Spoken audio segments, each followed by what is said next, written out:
Good morning, good afternoon, good evening. You are now tuning into Snakey Talk, and I'm your host, Fifi Zappa. And today joining me is a very special guest. They're a fellow YouTuber and K-pop reactor like myself, and a pretty successful TikToker, might I add. It's the wonderful Allison Yellow. Hi, Allison. Hi, Fifi. Oh my gosh. I feel like you've really set the expectations high. Let me just set the bar a little lower. I'm just a person from California. But thank you. Yellow. I just want to say as well, I had a dream last night that me? we were doing the podcast. Yeah. We were doing the podcast and you had brought Krispy Kreme donuts. Now, we weren't in person. This was still a call. But somehow you brought Krispy Kreme donuts. So my first question to you on this podcast is, where are my Krispy Kreme donuts? You know, it's actually insane that you say that, because yesterday I just finished my dozen glazed donuts. It wasn't Krispy Kreme because I'm trying to support local businesses, even though Krispy Kreme is my weakness.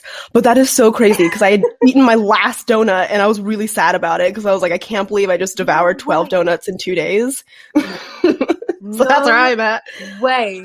So wow. Honestly, I'm mind blown. Isn't that crazy? So I will probably deliver you my Krispy Kreme in my dream tonight. Now that you say that, I'm gonna dream of donuts and you. Next time. Next time. Yes. So for people listening who might not know who you are, would you like to let us know a little bit about yourself, a little bit about your channel, a little bit about your TikTok and all the things you've got going on? Sure. I'm like so flattered that you know my TikTok, but I'm also so embarrassed because it's like not the cutest thing. Your TikToks are hilarious. I'm so glad you think so. My dad says like, oh, he's so disappointed. But hi, everyone. So I'm Allison Yellow. I've never like introduced myself like that, but my last name is Huang, which is yellow in Mandarin. So that's why it's like a translation. Oh. Some people are like, that's racist. And I'm like, bitch, no. But yeah, so I make YouTube reactions too. And you, Fifi, were like such a big inspiration of mine. So I'm like so honored to be here. Because I feel like your vibe is so like refreshing in terms of like our niche, I guess, because some people be boring as fuck. And I'm like, Fifi is my girl. Like I vibe. So yeah, but God, I didn't. Yes. So I'm like, I was so excited. But yeah, so I'm kind of doing K-pop content, which happened accidentally because I didn't even get into K-pop until quarantine. And there went the rabbit hole. And I wanted to make YouTube content related to music things. So it was kind of natural that I went into K-pop. And my TikTok was just an absolute mess. Like my username is literally a keyboard smash and I haven't changed it. And I literally just, how do I describe, I dance, I guess, but, yeah, I'm a Jin Hit trainee. For those of you who don't know, I'm the only Jin Hit entertainment trainee. So it's really tough being a K-pop trainee on TikTok. I think I'm going to stop there before I get sued by Big Hit. For defamation of the brand. Oh my God. You know what? I know this is like a serious topic podcast, but I feel like I'm going to be laughing so much. So when did you first get into K-pop? During quarantine, you said? Yeah, literally BTS first as it happens, and I was in such denial. I remember I have journals, like when I journal, right, to like stay sane, and I remember journaling being like, I don't know who these guys are, but like I don't like them that much, and like I'm just thinking about them, and it's so embarrassing because like look at me now, the denial. That's how it happens. That is how it happened. Who are your alt groups? Do you have any like alt groups, the groups that you love the most, or are you just everyone's equal, or? I have to say my oldest BTS. They're the one who got me here, and they're the ones that keep like inspiring me. Who's your But bias? oh, this wretched question. Well, I do have a video on like how how I became ARMY, blah blah blah, my biases. But like, long story short, I think by default, all armies, if you're an army, I think we're all OT7 by default, and we cycle through biases. So currently, at this present moment, I'm going to say my bias is Jin, because he's my CEO, so obviously my CEO has to be my bias. Wait, what about you? What are your ults? My BTS bias is Yoongi. And my bias wrecker is JK. Oh, yeah. Yeah, I first got into BTS because of Jimin. Like, I saw a picture of him, and that's how I got into BTS. But not long after that, I just, like, fell in love with Suga. And then, yeah, JK is my bias wrecker. Period. Yeah. I love that. You do react to a lot of different other groups, though, on your channel. What's a group that's really surprised you, like, that you didn't think you were going to really get into, but you did? Oh, I mean, the most recent one I would say is G-Idol or Idol. Because I'm not a super like girl group person, just because it's just not my particular taste, because in general, I mean, this is really generalized, but when I was ignorant, when I was a local from K-pop, I assumed that all girl group sounds were like the like that kind of sound, the bubble pop, like, and I was not about that. I was like, please no. So that was me being ignorant, because not every girl group is like that. And G-Idol in particular, they are bad bitches. Like, are you familiar with them? Yeah, I have reacted to them a few times. Oh my gosh. I do really, really love Soyeon. She's absolutely incredible. Yep. I do need to react to them more, though. I've been into K-pop since 2015, right? Yeah, that's like 6 years now. And I was basically a boy group stan. Other than Red Velvet, I was a boy group stan up until last year. And then I reacted to Mamamoo, and I started reacting to Dreamcatcher. Oh, yes. Luna. And then I just fell down this rabbit hole. And I can tell you now, after like 5 years of being a boy group stan, I can easily say this year I'm listening to girl groups way more than boy groups. Really? So who's your old girl group then? I don't know. I don't know. Valid. Some groups I really do love, there is Mamamoo. I think you would really, really love Mamamoo, since you're not that into the what? They were the first girl group I ever stand. Oh my god. There you go then. They're the BTS of girl groups for me, in my heart. Yes. Yep. Luna, they have quite a few cutesy sounding songs, but I have a feeling you'd really, really enjoy them if you haven't reacted to them yet. Don't know if you have or not. Yeah, I haven't, and I really have been meaning to. But yeah, so I did this video where I reacted to like Ho anthems, like K-pop Ho anthems, and a couple Lunar songs were on that playlist, and it was the cutesy songs, and I was so confused. I was like, why is this on here? Blah, blah. And people were like, it's because of the lyrics, it's because what they're saying is very Ho-y, and I was like, oh. Yeah. And then I hear their choreography slaps, and choreography is what gets me into a group. So yes, that is definitely on the list. I plan to. Yeah. I think even though some of their songs are quite cutesy sounding, I feel like you would be really, really intrigued by the production of the songs. They're very, very different. I feel like you'd really enjoy them. And the other one is Dreamcatcher. Have you reacted to Dreamcatcher? I love Dreamcatcher. There you go. Those are like the two groups that I'm really, really getting into, like standing. I think we have similar taste. I think so. What was that? Can you hear that? Yeah. Damn it! Wait, I thought that was in my earphones. Oh my god, that's embarrassing. I mean, I don't know how to change I that. could edit. I could Hold on, edit that out, but I never do. I just leave stuff like that in because it's funny. Who's that? You said. I was like, wait. I was like, is she in my headphones? Oh my god. Okay, I'm gonna turn the notification sound to off. I don't know how to change that. I thought it was completely within my ears. Don't worry about it. Don't worry it's about off. it, my love. Okay. It's okay. It's off. Because apparently I'm just so popular that it's going to be so difficult for us. Yeah, I think that's enough. I think the people will know who you are now, roughly. Oh yeah. That means we can move straight on to Snakey News. Snakey News.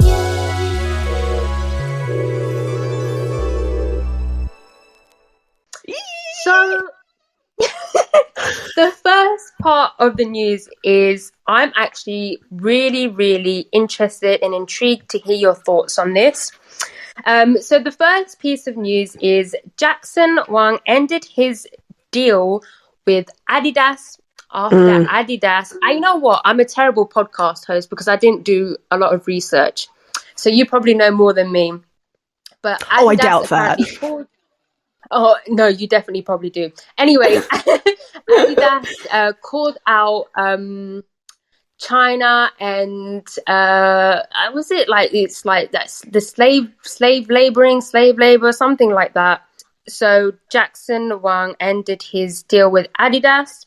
And before we hear your thoughts on that, I just want to say, you can correct me if I'm wrong, but from what I understood, this wasn't just some like personal decision that Jackson like sat there and was like, what should I do about this? I feel like he didn't have a choice in the matter. It's something that just had to be done. And it wasn't just him. It was a bunch of other Chinese celebrities, I believe. Right. And my understanding is there isn't really a choice in the situation. Yeah, so as I'm a first generation Chinese American. I'm the only one in my family born in America. So even I feel like this is a conversation that has to be had. But I myself have to be careful with what I say because my family's in China too. But that's why I feel like this is such a relevant topic to talk about for us. Because I don't think a lot of fans realize that it's not not Jackson being, against what Adidas stood for, Yeah. It's not that at all. And we have to remember that he is a citizen of a different country who has different politics and freedoms, honestly, that a lot of us take for granted in America, at least for sure. But yeah, if it's long story short, it's definitely not simple as people think. And it very much has to do with, to me, I think it very much has to do with the safety of his family. And he has to do what's, what am I trying to say? Like if I were him, I would have done the same thing because I have to keep, keep my family safe and I completely agree. That's what I thought. I did see some people saying, well, since he's worked in Korea and he works in America, he should just move to Korea or move to America. And I'm like, so is he supposed to move his whole family, his whole friends to either Korea, which is, can I just say, a very xenophobic towards Chinese people. I've lived there. I've seen it myself. Or to America, where we can see what's going on in America right Same now. thing, but worse, I mean, it's not like that simple.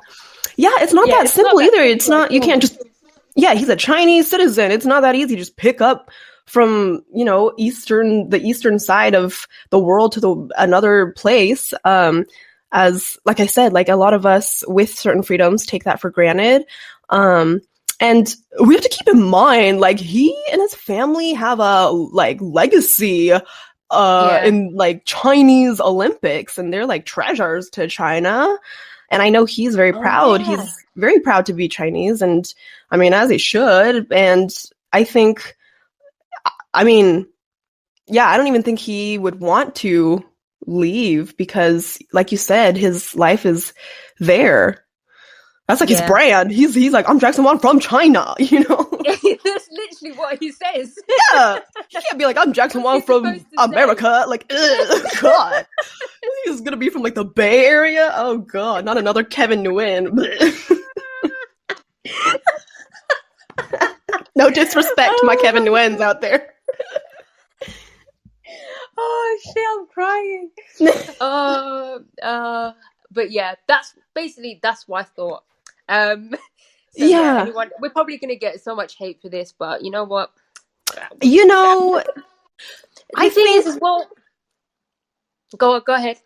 Oh, I think every good or necessary discussion should come with some, you know, hate or, you know, on other sides, different sides of the spectrum. I think, like I said, this is something that needs to be discussed, especially within, like, the K-pop fandom of the Jackies, I think his fandom name is called, because a lot of them just, like, don't understand that it's what he has to do in a way. Yeah. It has nothing to do with, it's not him being like, yeah, I am pro whatever, you know, right? Yeah, it's not that at all. It's not that at all. No. He's And I can understand people being hurt or upset by it. Totally valid. I understand people, but my advice to people is, don't be so emotionally, I mean, I know it's hard, but don't be so emotionally invested in these idols so that when things like this do happen, we're not as upset or hurt by it, you know. Expect these things from idols, essentially. Just to avoid that pain, that disappointment, that hurt. But yeah. Right. And oh my God, wait, I was going to say something super good, and then I lost my train of thought. Wait. That happens all the time. I know, like, wait. What was I going to say? Ultimately, I think we all just kind of need to have more empathy towards each other, and again, like, understanding and remembering that these idols most likely are not from the same country that you are in, and they have different values and different ways of doing things. And I think it's completely valid if you choose to stop supporting. I think that's completely valid, but I feel like I've been seeing a lot of hate towards him, and I just don't think that's necessary. And you have to remember, you have to empathize and try to understand where he's coming from and educate yourself on what's happening before spreading all that unnecessary hate, because it's not going to what you think it is. So the next piece of news is, I don't know, were you following all the like bullying scandals and stuff that came out recently? No, I heard about this, like, overall tea, but I don't know the specifics of it. Okay, so a while back, Sujin from Yeoja Idol or Idol was accused of bullying. I'm not sure if you saw that story. No. Yeah, she was accused of bullying. She then denied the rumors. She said, I don't remember anything like that happening. I did not do any of that. And from, I think I saw that Cube was suing. But now an actress called Sashine wrote a personal statement regarding the school bullying from Idol's Sujin. I should have screen grabbed her whole statement and read it out for people that haven't seen it. But if you haven't seen it, just Google, like, Sashine bullying statement, and I'm sure you'll find it. Oh my God. So she said these things did happen, regardless of if Sujin remembers or not. And yeah, that's basically the news. I always remain neutral because there's been so many incidents where it's been proven false, like these Right. accusations have been proven false. So I just remain neutral. However, now that Sashine has written a personal statement, that to me, Sashine is a victim. So for now, I'm going to have to just stand with Sashine until Cube follow up with another statement. But yeah, I just want to say before I was neutral, but now I'm just going to have to, I have to stand with the victim here and see, you know, I might change my mind when a new statement comes out from Cube Entertainment. But yeah. That is like what you said before about Jackson Wang and the fans, like completely applies to me now because I'm like hurt that my bias could behave in such a way. Like it's always painful when bias. Yeah, well, yeah, she and Minnie. Oh, no. But yeah, so it's like always painful to know that your idol's their name, the idol, the people you look up to can do these things. But then again, we have to also remember they're human beings. I guarantee half of you guys listening have bullied someone. I say this all the time, and I'm sure it was in like middle school. I can't remember the exact age. Oh, but she was surely.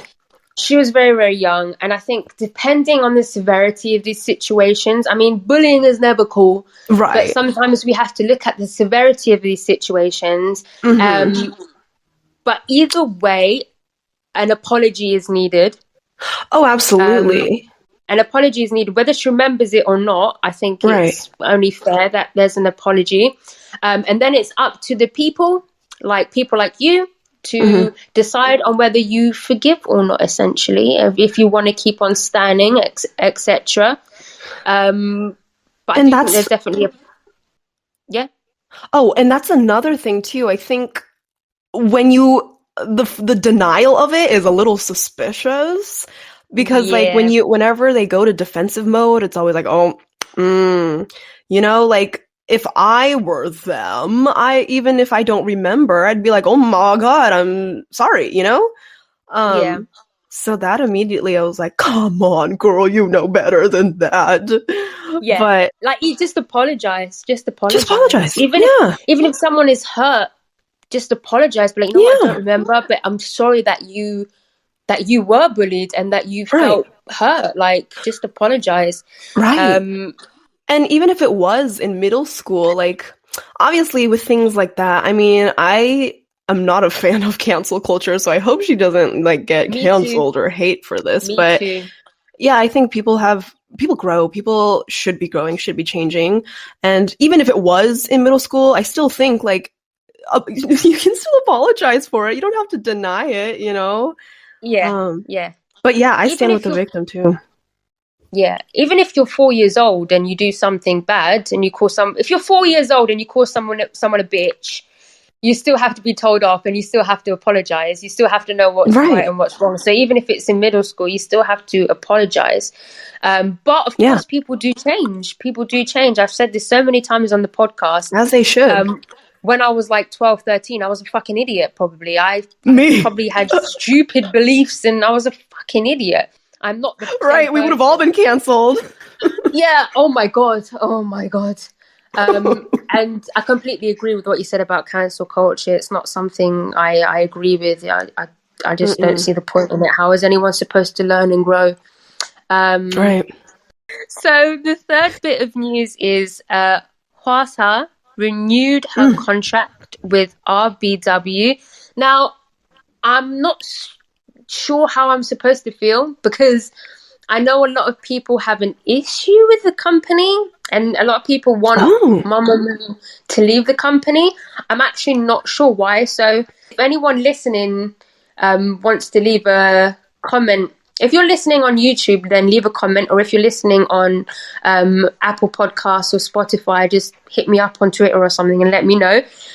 So I'm not sure if I'm supposed to be happy or sad.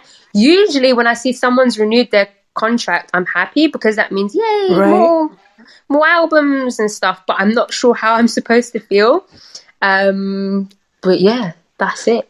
Interesting. I didn't know, but I have no idea about the issues with the company either. I just know that they debuted a new group and I like the new group. Yeah, Purple Kiss. Yeah. Yeah, I was pleasantly surprised. So I haven't heard of anything with the company, but yeah, I mean, I also see it as a good thing because I don't know what's going on because like you said, like, woo, she should be taken care of. Albums, music, give us that, you know, badassery. Or that they're not gonna disband, because when you see someone that hasn't renewed their contract or isn't going to, you think immediately you're like, okay, panic, disband them. Right. As far as I'm aware, they have creative freedom, so that's good. Sure if that's an issue. I'm sure there is some sort of control here and there with the company, but as far as I'm aware, I thought, you know, like their solo projects and stuff, they're involved.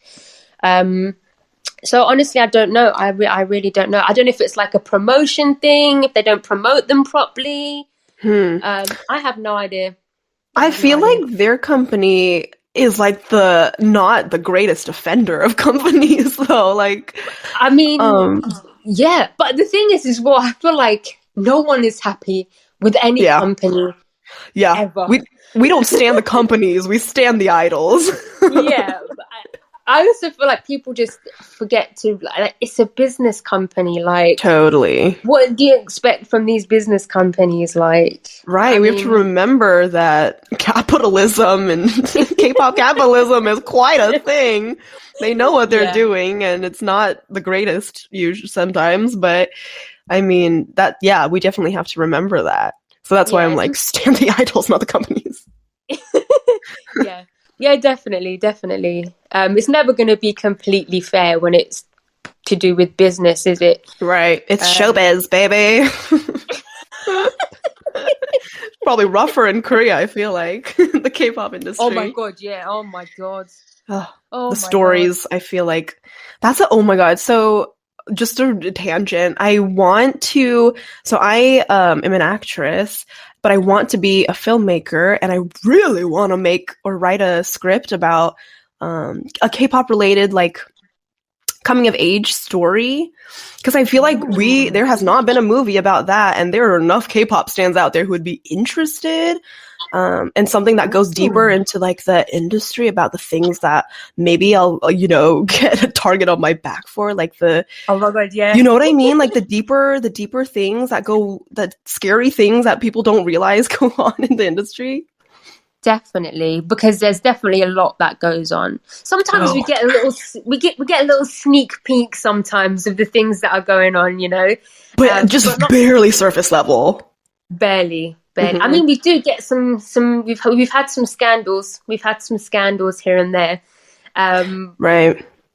But I think maybe things not that big, smaller things that happen, if that makes sense. Yeah, like I feel like, I don't know, this is rather deep and dark, but like the sexual assault that goes on, like like if we had a Me Too movement, I can't even imagine what theirs could be like, and I know that they won't, because it's a completely different dynamic over there. But there are a lot of things, not just like starving yourself. Like that is, I feel like, barely the problem. Yeah. Oh yeah, definitely. I mean, there was this wasn't really, I mean, it's kind of the K-pop industry, but did you hear about the scandal with school scandal? Did you hear about that? No, I haven't. Okay, so there's a school that everybody goes to, like everyone went to. It's the school that JK went to. Oh, okay. Is it like a performing arts school? Yes. Okay. Apparently, I don't know the facts completely, so please correct me if I'm wrong. I don't know, someone of importance, someone high up used to get the students, I think it was female students, to perform. Yeah, you know what? I shouldn't even say this story because I don't know the facts. So I'm going to stop there and just say for people to go and check up that whole scandal. You can do that as well. But yeah, I feel like I feel I'm not surprised. I feel like I get the notion I wouldn't be surprised. But oh no. You said you lived in Korea, right? Yeah.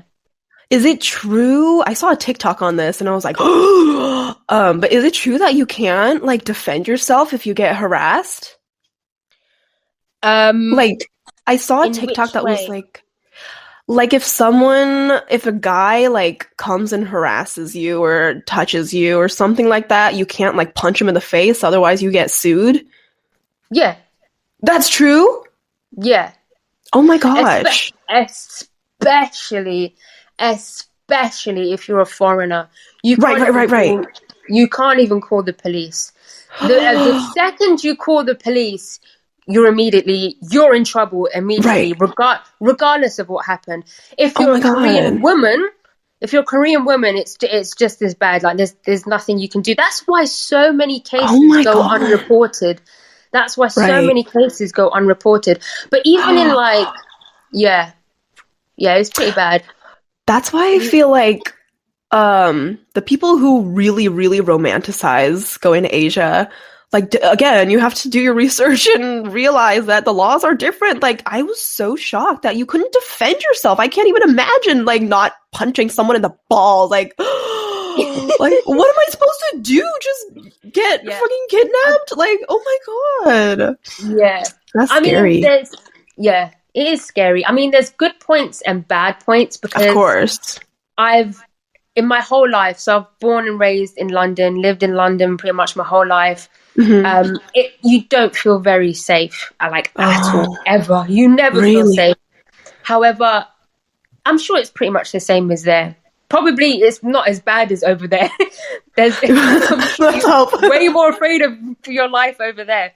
But anyway, it's scary. You know, you walk out your house and automatically you're in fear of getting robbed, stabbed. Yeah, you're a target. Immediately. However, in Seoul or just being in Korea in general, you don't have that fear. That's good. Yeah, that's really good. Like things like that don't really happen. Oh, good. Much. Don't get me wrong, things do happen. Don't go to Korea thinking you're safe from anything. It's total utopia. Like no sex offender, no men. Don't get it twisted. However, wherever you are living now, I guarantee you it's still probably safer. I think I agree with that too. Yeah. And the level of respect the culture generally has is just way beyond America. I think I'm just so jaded by American fucking men that I'm just like always out. Like I have to, when I go out to walk my dogs, I have to like disguise myself as a man and I change my walk and everything. I pretend to scratch my non-existent balls just to like not get robbed and like attacked on the streets because I don't trust people on the streets. Yeah. Like I pepper spray everything. Pepper spray everything. All of it.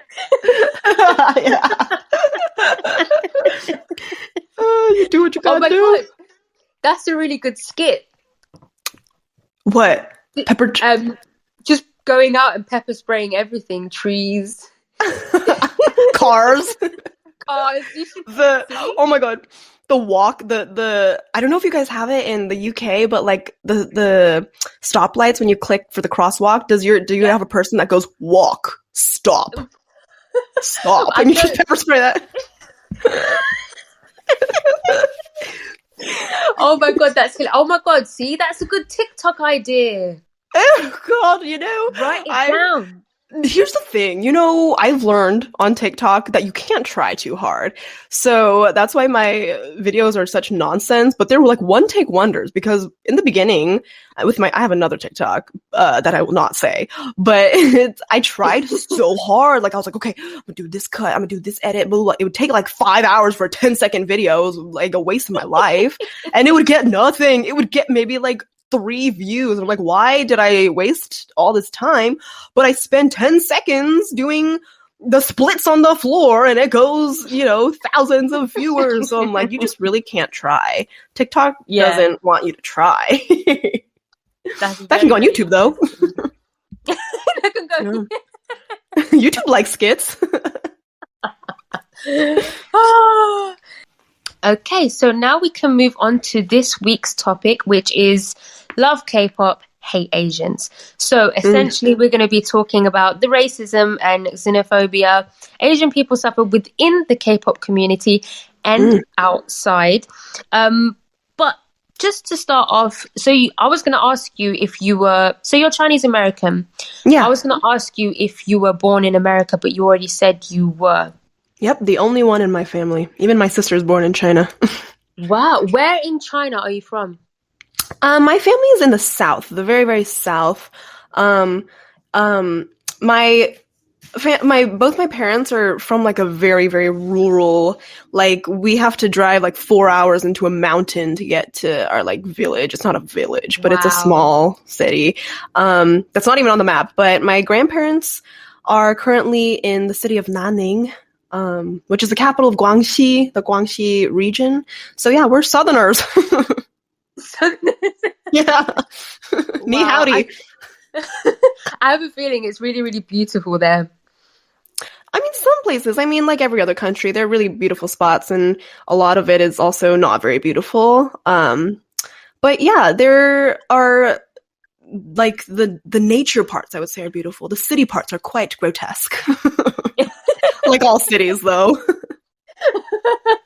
Well, I'm a city sort of person anyway, so I'd probably prefer to stay in the grotesque city areas anyway. Yes, internet is great. So when did your parents move to America? So my dad has a wild immigration story that I won't say for him because he says it best, but he came when he was around like mid-20s for school. And long story short, he could only afford to come by himself because he was a tour guide for the Guilin Mountains, which is very, very, very beautiful, which are where the Avatar Pandora flying mountains are inspired of, which is a fun fact.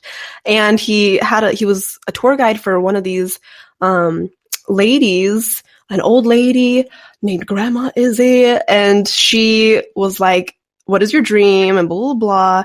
And she pretty much helped him come to America, and then he saved enough money to bring my mom over, and then he saved enough money to bring my sister over, and then here I am 7 years later. They tell me that I was in an accident all the time. That's actually a really nice story. That's better than what I'd hoped to hear. That's actually really, really nice. No, yeah, it's one of the better ones. That is really, really nice. But he probably does have some like stories of some serious racism going on when he probably first moved to America, right? Oh, I'm sure. I actually haven't asked him about that, but I'm sure, especially back in that day, I'm sure xenophobia was a lot more prevalent, surely. Yeah, that's what I was thinking. Yeah, it was. I mean, we know it still is. Mm-hmm. So, do you have any stories of racism? Has anything ever happened to you that you can share with us? Oh, countless. Like I said, I'm in the entertainment industry. I'm an actress, and there are just loads of stories in castings, which is why I joined the industry, is because there was such a lack of representation for me, and it's my goal in just life to spread diversity and represent. Yes. But one of my earliest memories and experiences of racism in the casting room was, and I'm sure my Asian American or just Asian actors, I'm sure you guys have experienced something similar, but there, I don't even remember what the role or what the project was. I just remember being in the room doing my thing, and they were like, can you be more Chinese? Can you be a little more Chinese with that? And I was like, wow. I am. Like, how much more? You want my blood samples? Like, oh no, what would you want from that? Wow. Yeah, and there are a lot of roles that I had to turn down because they were pushing for a stereotype For example, there are some that are like, you need to have a Chinese accent or whatever.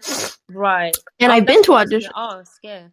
Yeah, and I've been to those auditions back when I was like very, very, any work is good work. So I would go and they'd be like, can you can we hear a little bit more, blah, blah, blah. And I'm like, you are trying to get me canceled. Like, I don't know what, like, and it doesn't even serve usually it doesn't even serve the point. The point is to be a stereotype.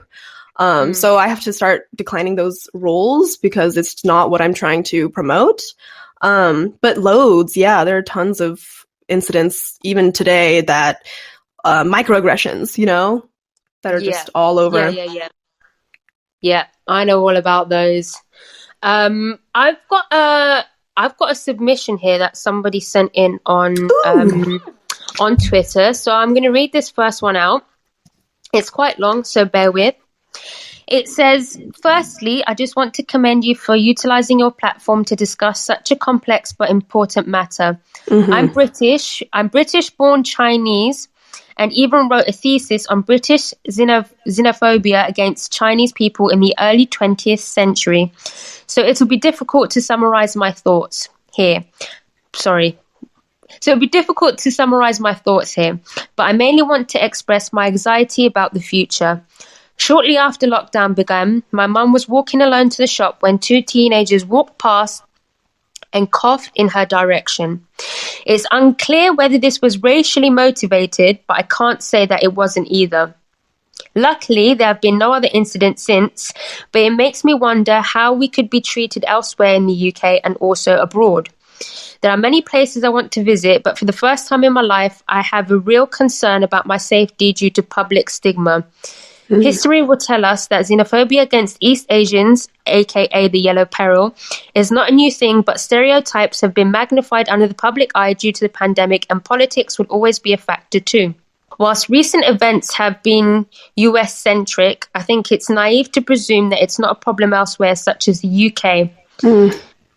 Online comments responding to Boris Johnson's Chinese New Year greetings is one example of this. Linking back to K-pop, there is obviously a transference of this stigma to other countries in Asia, and one thing that concerns me is how people address racist incidents going forward.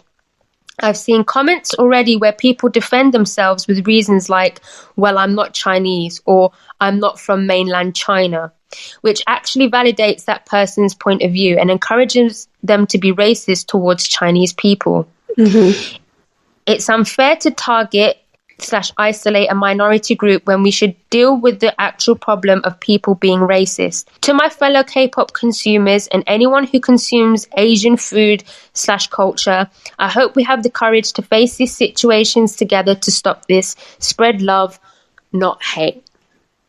Thank you so much for that submission. Yes. Thank you so much.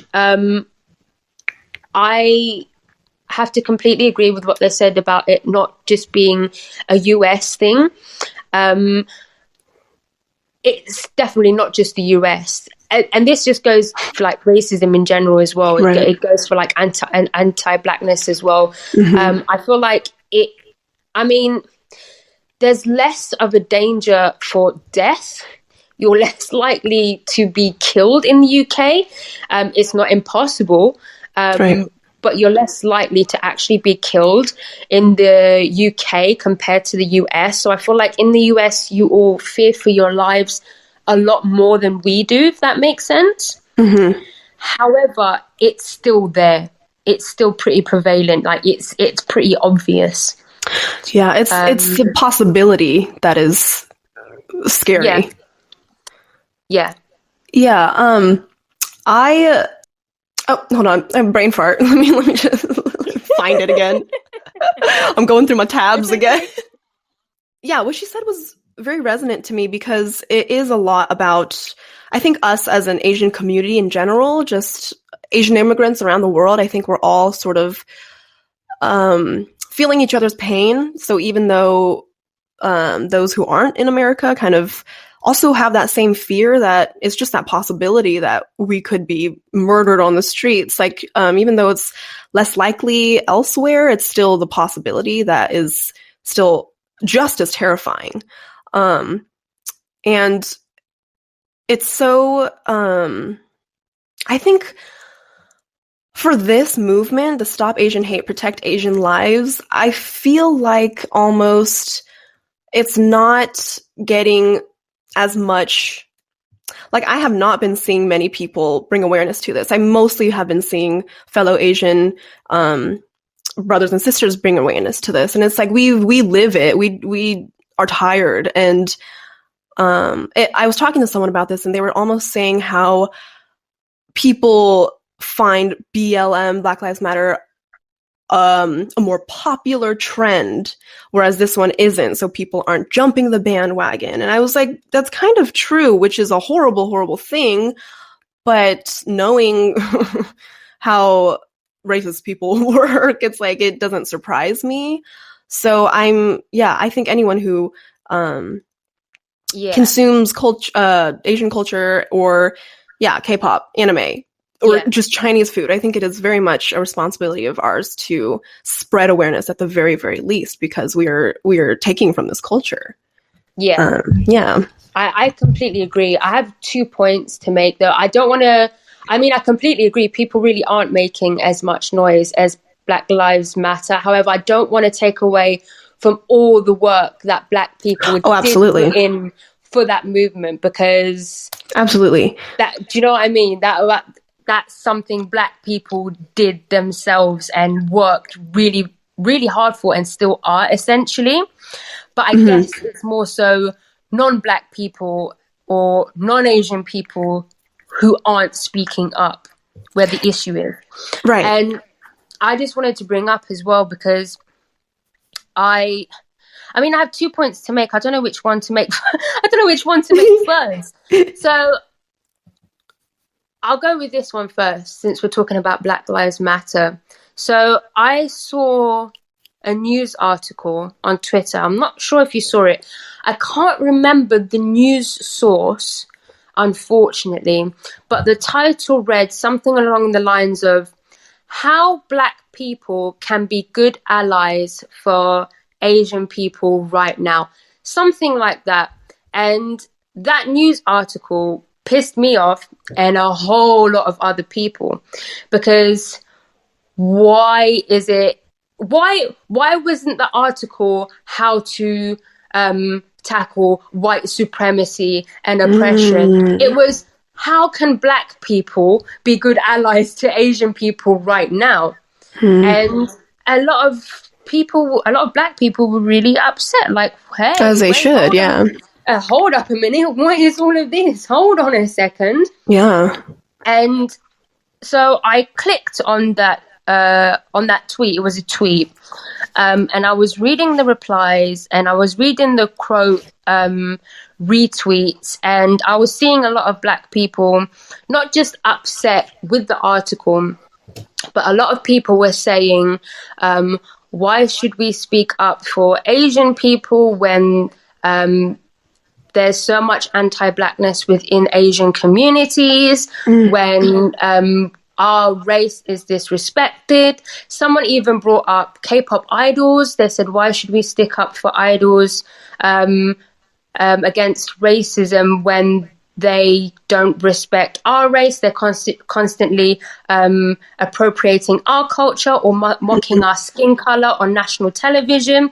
And they were making all these points. And while I didn't agree as it being an excuse to support the movement, because I 100% believe we should be supporting the movement, we're in this together. We are stronger together. The sooner people realize this, the further we're going to go. So I didn't agree with that being an excuse. However, I did agree with all those points. That's a good question.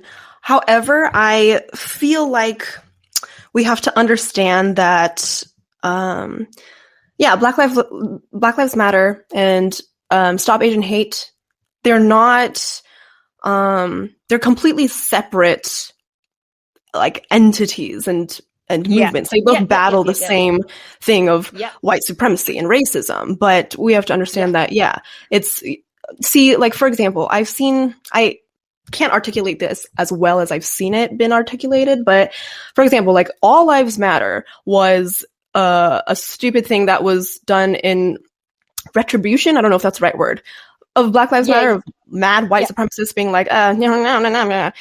And a lot of people are being like, and that's what stopping it from hate is. Like, you're taking it away from, but it's completely different. We're battling different issues. We have different experiences, and both are valid, and both are just, you can't compare them. And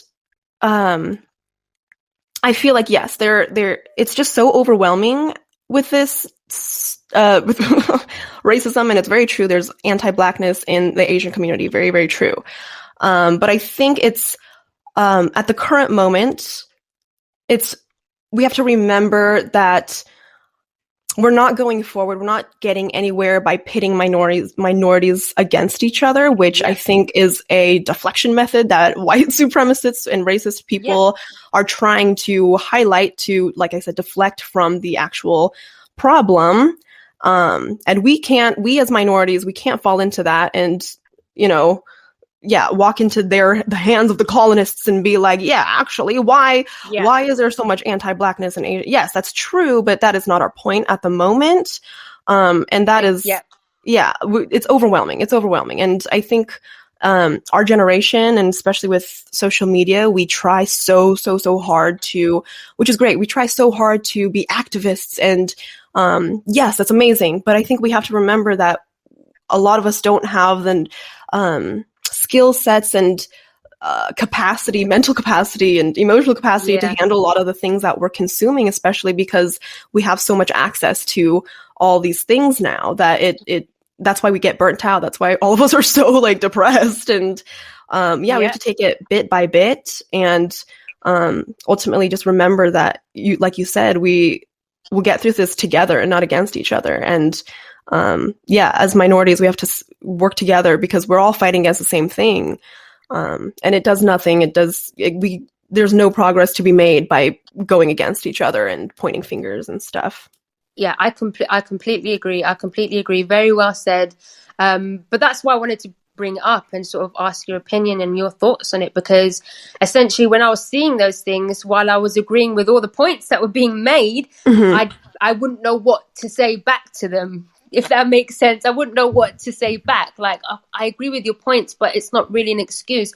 But I like what you said about these. People need to remember these are two separate movements, essentially.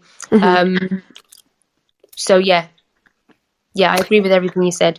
Yeah, back to what you said, like about idols and blackface and stuff like that. And that's another thing to, I think, recognize is if one person from our community does something, it doesn't represent the rest of us. And I think a lot of people want to use that as a scapegoat sometimes. They're like, okay, this idol did blackface, so the entire Asian community is a racist and anti-black, but that's just not true. And same for the Black community. We've seen some Black people commit these hate crimes. That doesn't speak for the entire community. It doesn't mean all Black people hate Asian people, and it's easy for people to latch on to that piece of hate and be like, hate, but it's just not representative of the entire community. I mean, I completely agree. Just because someone's done blackface doesn't mean I shouldn't worry for you, Allison, and your family. Like, it doesn't mean that I shouldn't worry about your safety, essentially, right? It's silly when you think about it like that. But that covers that. My other point, I think, because this person in their submission, they mentioned like K-pop and stuff like that, and the consumption of Asian culture. I was going to ask you like how it feels seeing people consume so much of Asian culture. So like K-pop, C-pop, J-pop, anime. Anime, even like food. I find it such a strange thing that people will sit there, stuff their faces with like Thai or Indian curry and be racist. Like that is so wild to me. It's so wild to me. But how does it make you feel seeing that? I see. That's why when I see so few people speak out about this just in like the simplest form, just spreading awareness. It's painful because it's like, those of you posting your matcha lattes and doing your yoga, do you realize that all like you're taking from a culture that you are blatantly, you're taking from, and you're not speaking out for them. Yeah. And it's just, it's painful, and it's like frustrating because there are lots of people that I am watching on like my friends, or what I would used to call friends on social media, to be like, you are the type of person that I think would speak out, and we're friends, so I would think that you would stand up for me and blah blah blah. And just to see them in silence and still posting whatever Asian food, matcha lattes, yoga, whatever, that they're just ignorant to, and not realizing that this is the culture that you are not speaking out for. It's very, very, like, it's hard to not take personally.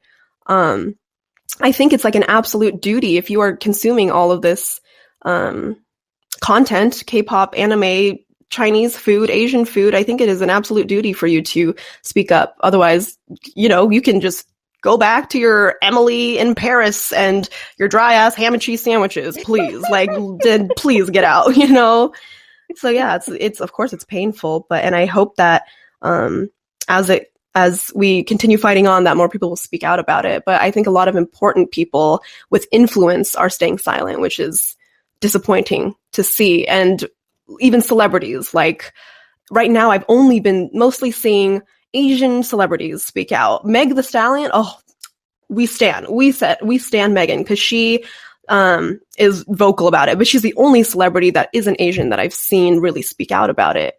And I just hope that more people will bring awareness to it. Yeah. What do you reckon it is? Do you reckon it's people not taking it seriously, or people just genuinely not giving a shit?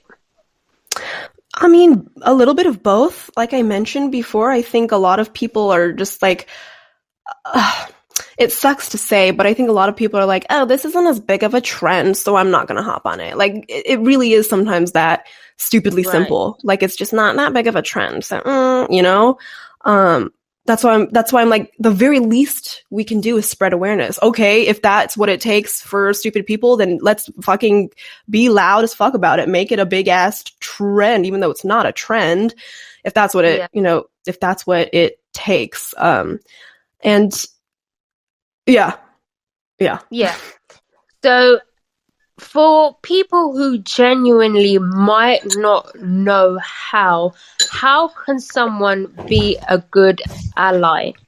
Yeah, so I have some resources on my recent YouTube videos that have links to action steps, but like I said, the very, very basic thing, the bare minimum, is to spread awareness. Just a simple post, and I have lots of thoughts about this, and like the infographic activism on Instagram, but I think it's still something. And just having conversations with family and friends, even especially those who have certain biases against minorities and Asians and stuff like that.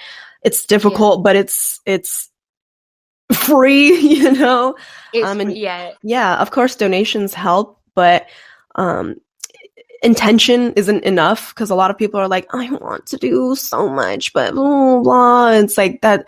Okay, then keep educating yourself and keep, you have to commit actions to that intention. Otherwise there's no point in having that.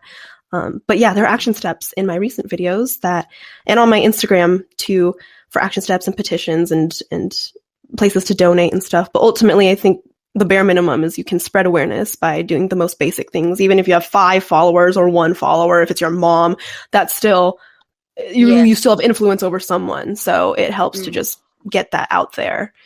Mm-hmm. And even if you feel like, even if you have like 1 follower or something, you feel like sharing something isn't going to do anything, at least maybe you can educate yourself, I guess. Yes. So that's something you can do, is educate yourself. Also free. It's also free. Yeah.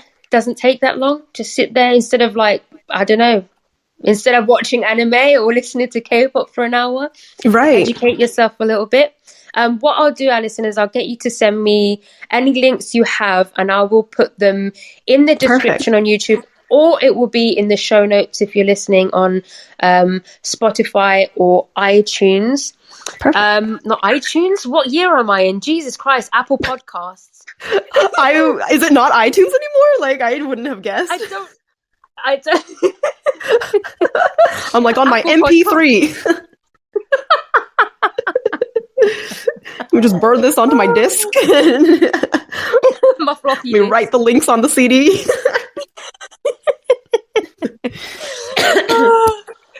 Okay, so we have like 2 more submissions, so I'm going to read one of them out. Okay. It says, racism needs to disappear. I can talk from my experience here in Germany. The hardest time was when I first moved to Germany. I get weird looks all the time. People talking behind my back. People just being assholes to me. And I even got spat on. It still happens though, but I think no one deserves to experience this shit because it's just dumb because they all don't stay in their countries when they want to spend their holidays. Yep. So they also turn to foreigners there. Laugh my ass off. This shit needs to stop ASAP. Agreed. Period. Exactly. It always makes me laugh when Americans say period because we say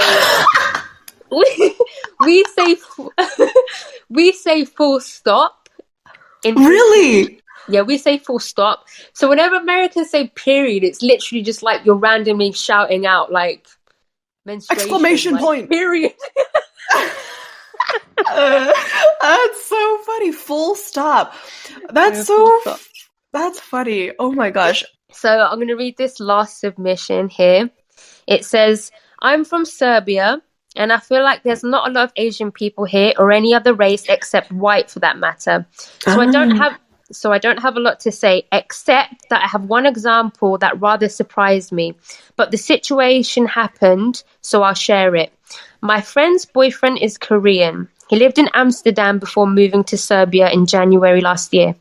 After COVID started, there was a situation when him and my friend wanted to get into a taxi, and a taxi driver looked at him and was like, I can drive you if you don't have corona. They simply called another taxi. So yeah, I was surprised because Serbians are usually pretty open to foreigners and I didn't expect that kind of situation, especially not in that kind of a setting. I feel like the COVID situation... Hold on, I've lost my place. Where the fuck? Okay, got it. I feel like the COVID situation brought out racist people even in the places where you wouldn't expect. So I can't say I'm surprised that racism in the US or some other places where the diversity is much more prominent or where racism is more common is more in your face now too. If you're talking about racism in K-pop community, can we talk about fetishism, career boost, and double standards? Yeah. Good topic, yeah. I've always found that interesting, the fetishism and career boo topic, especially the career boo topic. Because in actual Korea, career boo doesn't exist and it has no negative connotation whatsoever. I spoke to my friends about it before as well. And in Korea, it's like, wow, these people love our culture so much.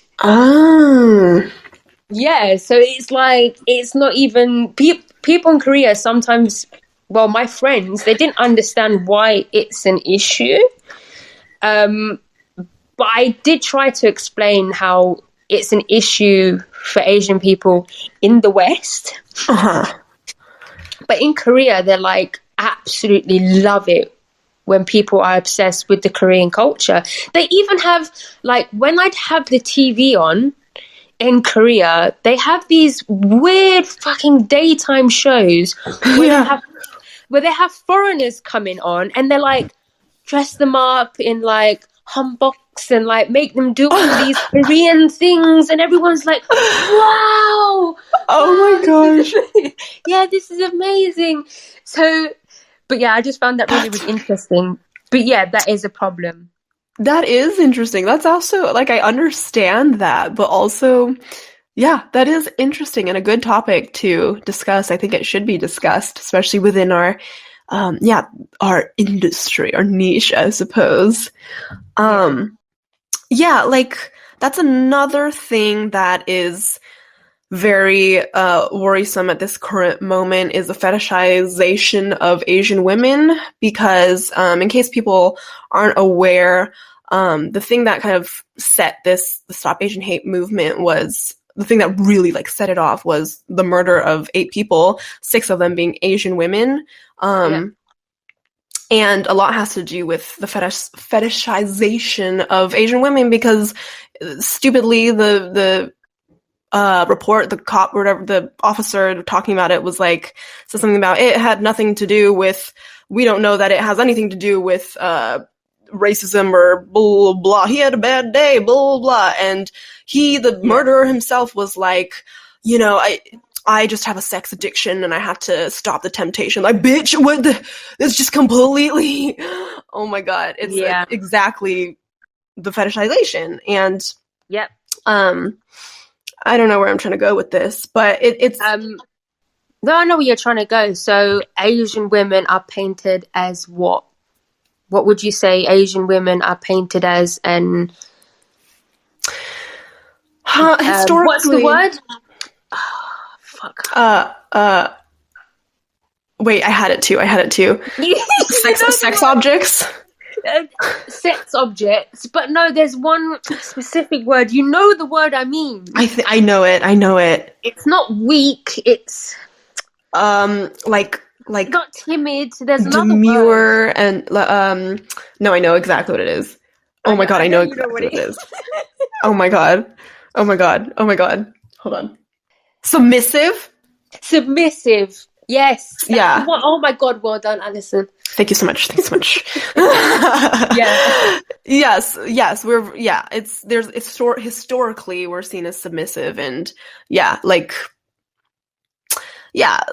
we'll behave in how you want, and there's a long history of why that is, but just it is not that time anymore. Like, we're in 2021, and that's another reason why I went to the entertainment industry, is to kind of represent that we aren't all straight A, quiet, nerdy, like what you think, what all the stereotypes. Like, I'm a loud fucking bitch, okay? So like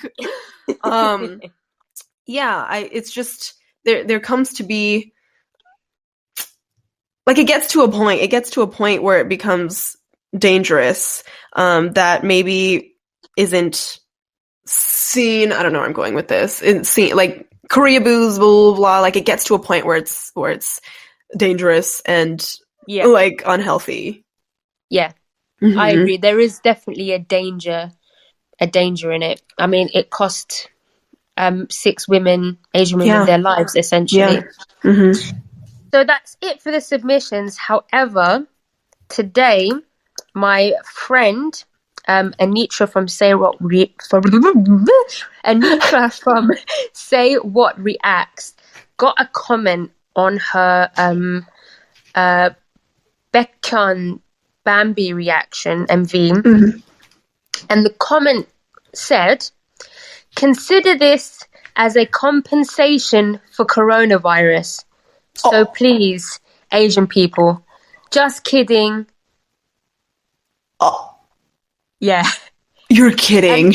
I'm not kidding. So Anitra replied, "Nah, you don't get to just kidding with that xenophobic bullshit on my channel. Go get educated, and until then, it's best that you keep your racist shit to yourself. Absolutely disgusting and ignorant." But that's, I mean, after... Yes, go girl. Anitra. So that ties in neatly with literally everything we were just saying. What a horrific thing to say. Like, my jaw. I was... I don't know why I'm shocked. Like, it's not surprising, but it is surprising to think that... oh my God. I know. That she's getting comments like that. Yeah, so this person is obviously a K-pop fan. Right. To even be on the video in the first place. The fucking... It's so stupid. He is like... Or whoever, they're like... Oh, yes, this is an incredible song. We love Baekhyun, but Asians, fuck you. Like, what? Yeah. What kind of... I don't know. This is quite similar to something that happened recently. You know, on Twitter, what's that little cool thing called? I forgot. Spaces. You know, Spaces on Twitter now? No, I'm scared of Twitter. Okay, yeah, good. Stay away from that. But there's this new feature called Spaces. I think it's called Spaces, where it's basically like a voice call. And a bunch of K-pop fans were in this voice call, and they were being extremely racist towards Asians. K-pop fans. And they were saying some really horrific things. And it was mind-blowing. Absolutely mind-blowing. Man, it sucks that it sucks that it's unsurprising to me, but it's also so, I don't even know how to articulate it, but it's like disappointing and also just so frustrating. Yeah, it is very frustrating. I've seen it's crazy how ignorant people can be. Like, they don't realize that their favorite idols are Asian and they can't even stand up. Like, what if it was their favorite idols being attacked on the streets, you know? That's why I feel like it's beyond ignorance at this point. Beyond, yeah. It's beyond ignorance. It's just doing something small, not knowing about it, then apologizing. Like, genuinely, so like someone, just something small, genuinely not knowing something and fucking up, that's ignorance. But actively going and leaving a comment like that, that's just straight up racism. That's not, I don't even know what to call that. Yeah, it's so, like, I want to have faith in society, but y'all are proving me. Like, it's so hard to keep that up. But I know there are, it's just, that's another thing. Like, we have to be loud and we have to overpower all that stupidity. And I know, like, K-pop stans, we're fucking powerful as fuck. We can sell out a pencil in 2 seconds. Like, if we all used our voice and came together about this, it could make a huge impact. I had like some comments I made a TikTok that was saying like, what was it? I was like, okay, it was me dancing aggressively to by BTS. Yeah. And I had a caption that was like, when you realize that there are K-pop stans who won't stand up for Asians when their favorite idols are Asian. And I had surprisingly a lot of comments that were like, I can't do anything about it. Like, I'm sorry, but there's nothing I can do. And I was like, okay, there's so much you can do. So much you can do. Also, first of all, it's not our responsibility to educate you and feed you things to do. That's why it's like your own responsibility to educate yourself. And like we were talking about before, the bare minimum is just spreading awareness and having conversations and taking action to your intentions. Like, I know they mean well and they want to help, but you have to commit actions to it, and educating yourself is like the basic thing you can do to keep moving forward. And exactly. If you really care, you will do it, you know? Exactly. I mean, we said it earlier. Make noise. If you can't even make noise, just educate yourself, man. Yeah, and it's a privilege to have a voice to use. So we gotta realize that it is a privilege and to make the most of it. Yeah. So the next segment, which is actually my favorite segment in the podcast, is the Korean slang expression of the week. However, since you are Chinese, would you be willing to teach us a Chinese slang expression? I would be honored. Is this what do you speak? Is it Mandarin? Yeah. Okay. So yeah, a slang expression in Mandarin. So here's the thing. I speak Mandarin. I'm not as fluent as I should be because my entire family is in China. So I don't know if you watch like idol survival shows, but Youth with You with Lisa, it's a Chinese show, a Chinese survival show. So I'm watching that. Okay. I'm watching that at the moment, and my excuse to start watching it was to help my Chinese. So this was actually a term that I learned from the show. But it's like, okay, so the phrase is 真的假的, and it kind of means oh my God. Like really? Like, are you serious? Like, literally, word for word, it means, is it real or is it not? True or false? So it's the slang like, what? No way. Really? Are you serious? So, 真的假的. It's kind of hard for... Oh my God. You picked like the hardest thing to ever pronounce. I know. I really did. I was like, wait, no, that's easy. Wait. It's hard for the Western tongue. 真. Yeah, so if I were to spell it in pinyin, like the Hangul of Mandarin, of Chinese. Okay, hold on, tell me the letters. Hold on, let me just write this down. Let me write it down too. Write this shit down. Okay, go. I might even get this wrong. Please don't cancel me my track. I'm just kidding. So it's Z or Z. Z-E-N. Wait, hold on. Z-E-N. Yeah. Zhen, and there are tones in Chinese, so like ma, those are all different words. Ma is mom, ma, whatever. So zhen, I think, is the first tone. Zhen, so just zhen.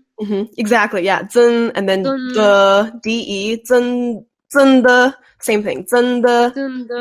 And then jia. Yeah, I think it's J-I-A, I think. Yeah, I think that's the carrot accent. Yeah. So it's like a dip up. Yeah, and then same thing, the. It's just a neutral. 真的假的. Oh my God. 真的假的. Yeah, the phonetic pronunciation is good. The jia has like jia, like it has the tone of like what? 真的假的. Yeah, 真的假的. Yeah. 假的. Yeah. Okay. And the does don't need much emphasis. 真的假的. 真的假的. Okay, I'm gonna practice the shit out of that. That was already very good. All day. Everyone's gonna be like, you're gonna be like, 真的假的, 真的假的. Flexing your Mandarin. No, but you already had a really good pronunciation. Much, much better than I've taught many of protege, and none have been as good as you. I'm really, really good. Well, listen to me blowing my own trumpet. But I'm good at learning languages. I think I'm bilingual, so I'm half Greek. I'm half Greek, half Ghanaian, but I grew up like speaking Greek. So whenever I've gone to learn a new language, so like Korean, I've been learning Korean for years now. I even went to school in Korea for that reason. It's always been quite easy for me to pick up pronunciation and accents in general. Also, I did a lot of acting back in my day. I was like a theatre kid. I did a lot of I did a lot of acting many years ago. How old you say that as if you're like 59. I mean, I'm 29, so that's almost 59. Oh my gosh, That's basically 50. No, you can't. No, it's not. Oh my God. Listen, when you get to 29, hopefully we're still in contact and neither of us are dead yet. Oh my gosh, yeah. Please. I will speak to you and you'll be like, yeah, I'm basically 50 now. Oh my gosh, it's just 1 year, the moment you turn 29 is just, middle-aged. Yeah. Oh man. But yeah, thank you so much for that slang expression. I won't attempt it again. Before we say goodbye, Do you have anything to plug? Any upcoming reactions? Anything you've got coming up that you want to let us know about? Sure. I mean, I won't say no to an opportunity. Yeah, so like I mentioned in my introduction, so I didn't start YouTube doing reactions, and I actually started my YouTube channel sort of I wanted to train as a K-pop idol in quarantine because I had nothing better to do as an unemployed, K-pop stan. So I wanted to take everyone on my journey to that. And it's been a year. It's been over a year that I've been going through this self K-pop training thing. So I'm going to make a video sort of talking about like what I learned and what I did as the training. I had like a whole schedule. I like forced myself to get up at 7, and just to see my progress. And I'm almost at 10,000 subscribers, so hopefully that'll be out before then. Yeah, and of course reactions will still be going. Fun. Yeah, I'm excited about it. It's like my passion project, but of course the reactions will still keep going because I love doing them, and my TikToks will still be going until as long as there's K-pop music. You will still see me gyrate and dry hump the air. And yeah, it's just we're having a good time here. Excellent. Yeah. Your channel is just Allison Yellow. There'll be a link and everything, guys. You guys know where the links and stuff are. You'll be able to find it. It will either be in the show notes or in the description on YouTube. But yeah, I think that's it. Thank you so much for joining us. Thank you for having me. No, it really is. It means a lot to be here, and to the fact that you're using your platform to spread awareness about this and talk about something that needs to be talked about. It means a lot to the Asian community for sure. So thank you for having me. It's such an honor. Thank you. You know what? A serious topic, but we had a lot of fun. We did. And I think this is the best way to do it. This is the best way to do it, Exactly. Yeah. No one wants to consume depression. So Exactly. Yeah. But yeah, hopefully we'll have you on again at some point. I would love that. Fantastic. Okay, that's it. Goodbye. Yay. Bye. Bye.